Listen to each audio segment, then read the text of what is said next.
पुण्यातली ही घटना आहे. वैष्णवी हगवणे.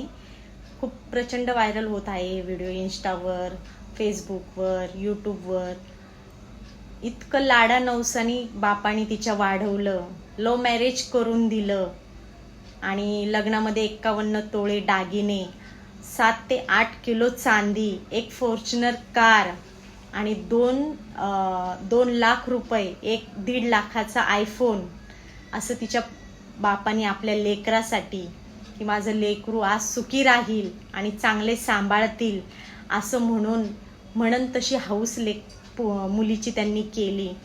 शाही थाटात लग्न लावून दिलं आणि त्या लोकांनी, त्या निर्लज्ज नराधमांनी, शिकलेले ग्रॅज्युएट असलेले लोकांनी तिचा इतका छळ केला. बाळ पोटात असताना तिला नवरा बोलत होता हे बाळ माझं नाहीये म्हणून तिने विष पिलं.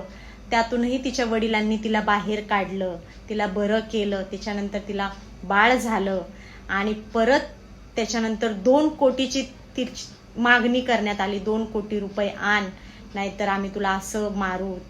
तिला खूप मारण्यात आलं. तिच्या अंगावर जागोजागी वळ होते, तिच्या छातीवर, पाठीवर, पोटावर, मांड्यांवर कुठलीच जागा अशी त्या लोकांनी रिकामी सोडली नव्हती 2 करोड रुपयासाठी. असे हे निर्लज्ज लोक, यांच्यासाठी काय शिक्षा